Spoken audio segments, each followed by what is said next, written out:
त्रिमूर्ति शिव की 3 मूर्तियां हैं। திருமூர்த்தி சிவனிற்கு 3 மூர்த்திகள் இருக்கிறார்கள்.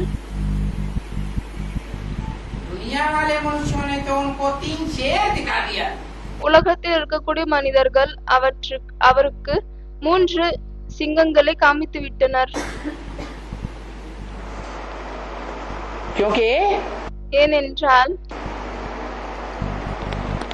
उन तीनों मूर्तियों ने अपने अपने टाइम पर जो पार्ट बजाया, அந்த 3 மூர்த்திகளும் தன்னுடைய நேரத்தில் எந்த பார்ட் பண்ணிருக்காங்களோ वो संसार रूपी जंगल में शेर की तरह ज्ञान की दहाड़ मारने का पार्ट बजाया। அவர்கள் இந்த உலகம் ரூபமான காடில் சிங்கத்தை போல் ஞானத்தின் கர்ஜனை செய்யக்கூடிய பாட்டை செய்திருக்கிறார்கள். और जिस समय जिस मूर्ति ने जो पार्ट बजाया, மற்றும் எந்த நேரத்தில் எந்த மூர்த்தி வந்து பாட் செய்திருக்கிறார்களோ उस समय इस दुनिया में, सारी दुनिया में कोई ने भी उनका सामना करके मुकाबला नहीं किया। அந்த நேரத்தில் இந்த முழு உலகத்திலும் யாரும் ஒரு நபர் கூட அவர்களை எதிர்கொள்ளவில்லை. पीछे से चाहे जो कुछ बोलते रहे, பின்னால் இருந்து எது சொல்லிக் கொண்டிருந்தாலும் சரி, जैसे जंगल में शेर का मुकाबला कोई नहीं कर पाता, எப்படி வந்து காட்டில் சிங்கத்தை யாராலும் எதிர்கொள்ள முடியாதோ,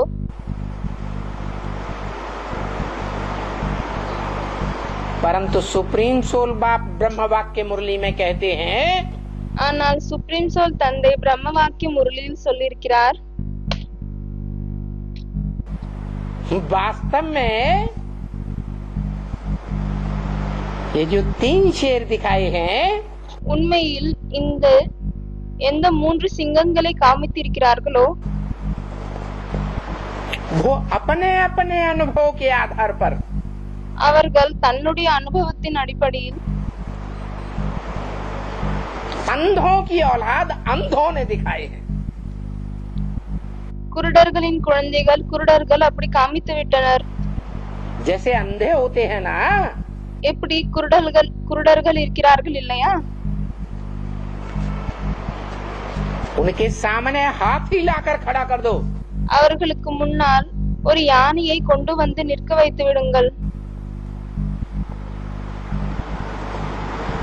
तो जो अंधा सूंड देखेगा पकड़ेगा, ஆகவே எந்த குருடன் அந்த தும்பிக்கையை பிடிப்பானோ, कोई अंधा टांग पकड़ेगा, சில குருடர்கள் காலை பிடிப்பார்கள், कोई अंधा पूंछ पकड़ेगा, சில குருடர் வாலை பிடிப்பாங்க,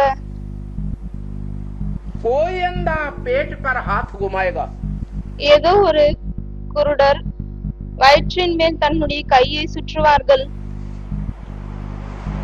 तो अपना अपना अनुभव अलग अलग बताएंगे ना।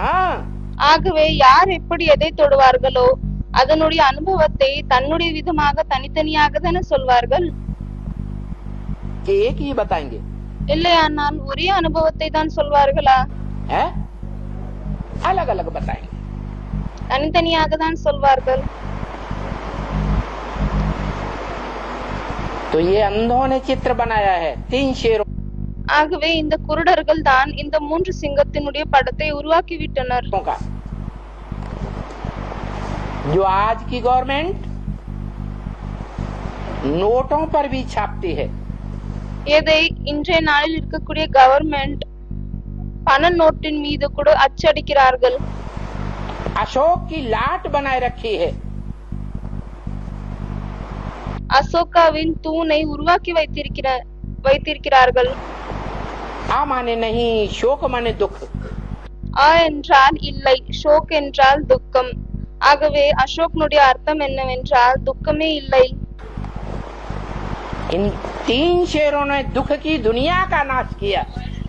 இந்த 3 சிங்கங்கள் துக்கத்தினுடைய உலகத்தை அழித்து விட்டனர். ऐसे दिखाते हैं। இப்படி காமித்திருக்கிறார்கள். अशोक की लाट, அசோக்னுடைய தூணை காமித்திருக்கிறார்கள். और सुप्रीम सोल बाप ब्रह्मा मुख से मुरली में क्या कहते हैं? மற்றும் சுப்ரீம் சோல் தந்தை பிரம்மாவின் மூலமாக முரளியில் என்ன சொல்கிறார்? अरे ये 3 शेर नहीं है, அரே இது மூன்று சிங்கங்கள் கிடையாது, इनमें एक शेर है, இதில் ஒரு சிங்கம் தான், एक बकरी है, ஒருவர் ஆடு ஆவார், एक घोड़ा है। ஒருவர் குதிரை ஆவார். बैल कह दो। அந்த குதிரையை காளைமாடு என்று கூட சொல்லிவிடுங்கள்.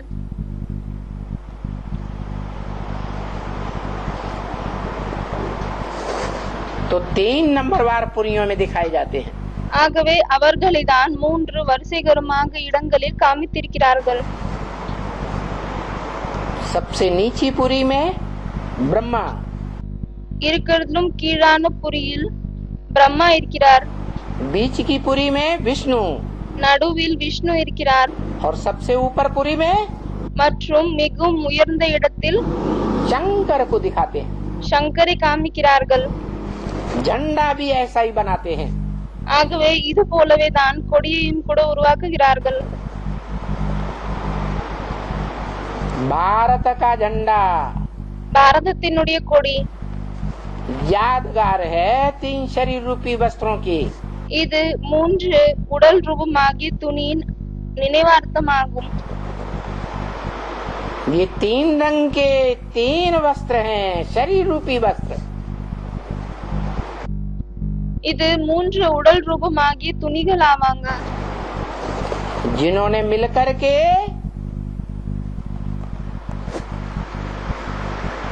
विश्व विजय की थी। யாரு ஒன்று சேர்ந்து விட்டு உலகத்தின் மேல் வெற்றி அடைந்தார்கள். इसलिए आज भी गाते हैं, அதனால் தான் இன்றும் கூட பாடுகிறார்கள். विजयी विश्व तिरंगा प्यारा, झंडा ऊंचा रहे हमारा। कपड़े का झंडे ऊंचा करने से हो जाएगा? விஜய் விஸ்வ திரங்கா பியாரா ஜண்டா ஊச்சா ரஹே ஹமாரா. அதாவது இந்த மூன்று வண்ணங்கள் கொண்ட கொடி உலகத்தின் மீது வெற்றியை கொண்டு வரும் என்று பாடுகிறார்கள். ஆனால் இந்த துணியின் கொடியால் உலகத்தின் மீது வெற்றியை கொண்டு வர முடியுமா என்ன? विश्व विजय, कपड़े का झंडा ले जाओ और एवरेस्ट की चोटी पे लगा दो। இந்த துணியின் கொடியை கொண்டு செல்லுங்கள் மற்றும் எவரெஸ்டினுடைய மேலே உச்சியில் அதை வைத்து விடுங்கள். विश्व विजय हो जाएगी। இதன் மூலமாக உலகத்தின் மீது வெற்றி அடைய முடியுமா என்ன?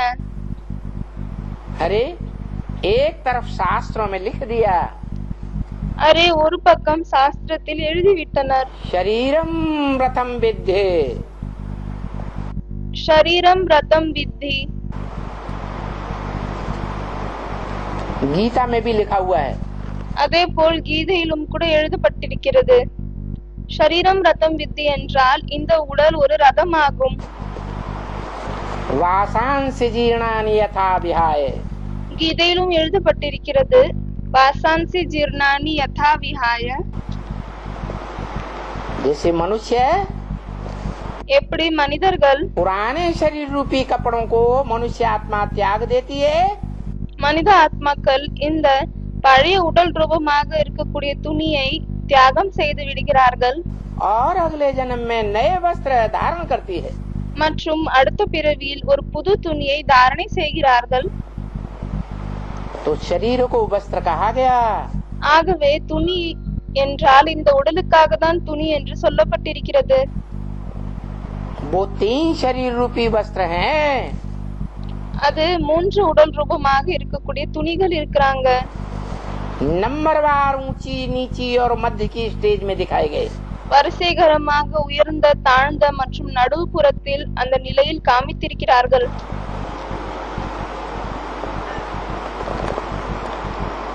उनमें एक है शेर, அதுல ஒருத்தர் சிங்கம் ஆவார்.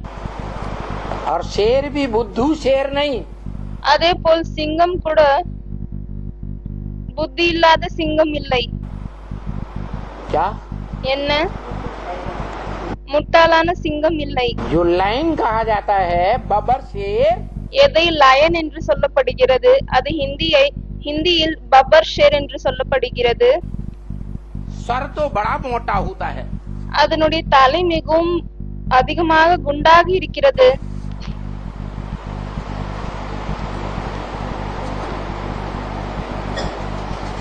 लेकिन बुद्धिमान ज्यादा होता है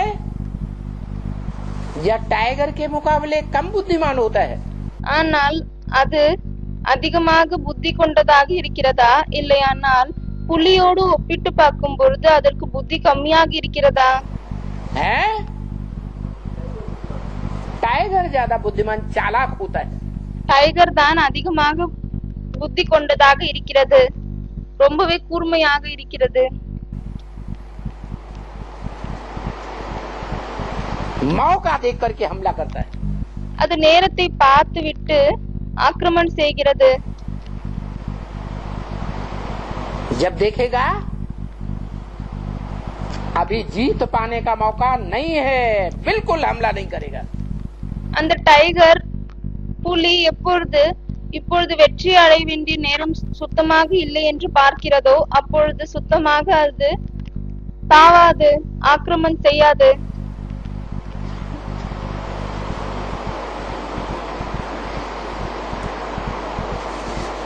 जब देखेगा अवसर अच्छा है, எப்பொழுது இந்த நேரம் நல்ல நேரம் என்று கவனிக்கிறதோ तभी हमला करेगा.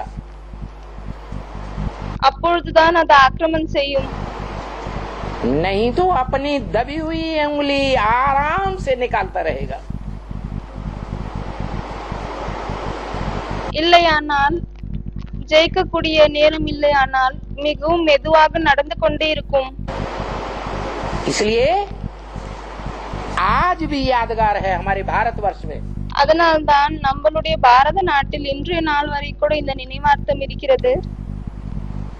यादगार बनाई हुई है, बनाने वाले जानते नहीं है. நினைவார்த்தத்தை உருவாக்கிவிட்டனர், ஆனால் உருவாக்கக்கூடியவர்கள் இதை அறிய மாட்டார்கள். हमारे भारत का राष्ट्रीय पशु कौन सा माना जाता है? நம்ம பாரதத்தின் ராஷ்டிரிய விலங்கு எது கருதப்படுகிறது? है टाइगर माना जाता है.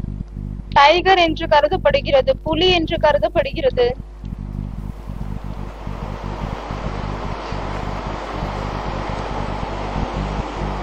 देवियां भी दो प्रकार की दिखाते हैं. அதே போல் தேவிகளை கூட இரண்டு விதமாக தேவிகளை காமிக்கிறார்கள். एक सिंह वाहिनी, ஒருத்தர் சிங்கவாகினி ஆவாங்க. புலி சிங்கத்தின் மேல்